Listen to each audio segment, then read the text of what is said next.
అరుణ్ గారు, నేను ఇప్పుడు ఒక మాట అడుగుతా. ఉన్నట్టు కొండ బద్దలు కొట్టేయాలి మీరు, ఓకేనా?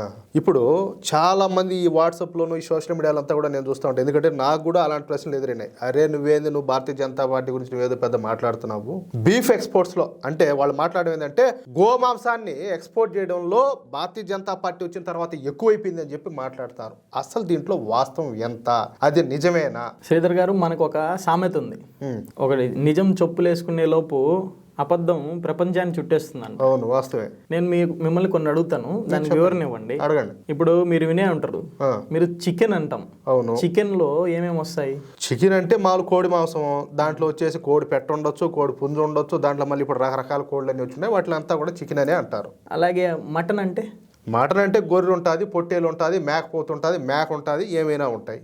అలాగే బీఫ్ లో కూడా ఆవు మాంసం ఉంటుంది, ఎద్దు మాంసం ఉంటుంది, అలాగే ఎనుము మాంసం ఉంటుంది, అంటే గేదెలు అంటారు. అవునవునులేండి. దున్నపోతు మాంసం కూడా ఉంటుంది. ఓకే.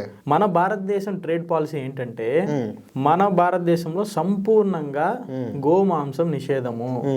మన ట్రేడ్ పాలసీలో మనం ఎప్పుడు కూడా గోమాంసాన్ని ఎగుమతి చెయ్యం. మీరు చెప్పింది నిజమే.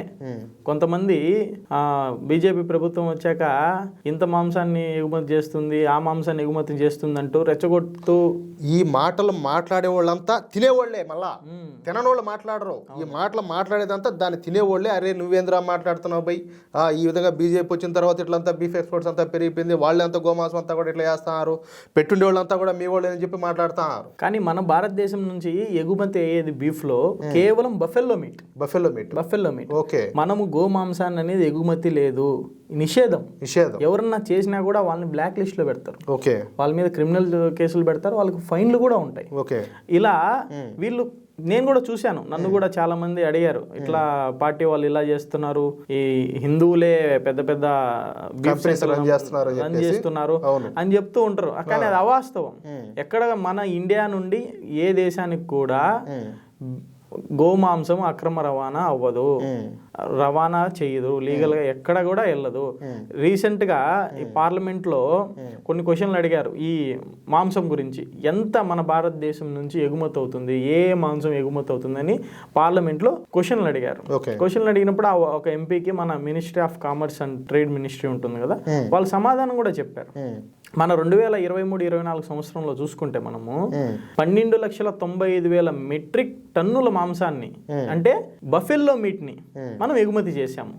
దాని తర్వాత షీప్ అండ్ గోట్ మీట్, గొర్రె మాంసాన్ని 10,000 మెట్రిక్ టన్నుల్ని మనం ఎగుమతి చేశాము. దీంతో పాటు పౌల్ట్రీ మీట్ అంటే కోడి మాంసం, వీటిని చూసుకుంటే 5,800 మెట్రిక్ టన్నుల్ని మనం ఎగుమతి చేస్తున్నాం. టోటల్ గా చూసుకుంటే 13,13,332 మెట్రిక్ టన్నుల మాంసాన్ని మనం ఎగుమతి చేస్తున్నాం. అందులో ఎక్కడ కూడా గోమాంసం అనేది లేదు. ఈవెన్ 1 కిలో కూడా ఉండదు. గోమాంసాన్ని ఎగుమతి చేస్తాం, ఇల్లీగల్ లేదు. మరి ఈ లంబడి కొడుకులంతా ఎందుకు ఇట్లా మాట్లాడతారు? ఇట్లా గోమాంసాన్ని ఎగుమతి చేస్తారు, బీజేపీ దాంట్లో ముఖ్య పాత్ర పోషిస్తుంది, హిందువులే అంతా కూడా ఇట్లా కంపెనీలు పెట్టి రన్ చేస్తారు అని చెప్పేసి ఇట్లా మాట్లాడతారు వీళ్ళంతా కూడా. ఇందులో మీరు ఈ మధ్యన చూసారో లేదో, దేశ ఆర్థిక మంత్రి నిర్మలా సీతారామన్ గారు కూడా దీనికి వివరణ ఇచ్చారు. వచ్చి మీడియా ముందుకి ఇలా భారతదేశం నుండి ఎటువంటి గోమాంసాన్ని ఎగుమతి చేయమని ఆమె స్పష్టంగా చెప్పారు. కానీ మన వాళ్ళు వీటిని తెలుసుకోరు. మన వాళ్ళకి డేటా అవసరం లేదు, వాళ్ళు ఏదో చెప్తారు వినేస్తారు, మన వాళ్ళు కూడా ఇది నిజమే కదా అనుకుంటారు. కాదు, ఇది తప్పు. భారతదేశం నుండి బీఫ్ లో ఉండేది బఫెల్లో మీటే, గోమాంసం అనేది లేదు, నిషేధము. చాలా మంచి విషయం చెప్పారు. ఎందుకంటే దీని గురించి చాలా మంది తెలుసుకోవాలా. ఎందుకంటే చాలా మంది ఏంటంటే ఈ వాట్సాప్ గ్రూప్లో ఇదంతా కూడా ఇలాంటి సమస్యలు మనం చాలా ఫేస్ చేస్తూ ఉంటాం. చాలా మంది ఈ ఫేస్బుక్లోను ఇన్స్టాగ్రామ్లోను ఇట్లంతా కూడా చాలా మంది అంటూ ఉంటారు, అరే నువ్వేంది మాట్లాడుతావు అని చెప్పేసి. కాబట్టి ఈ వివరాలు అందరికీ షేర్ చేయండి, ఎందుకంటే దీని గురించి ప్రతి ఒక్కరు కూడా తెలుసుకోవాలా.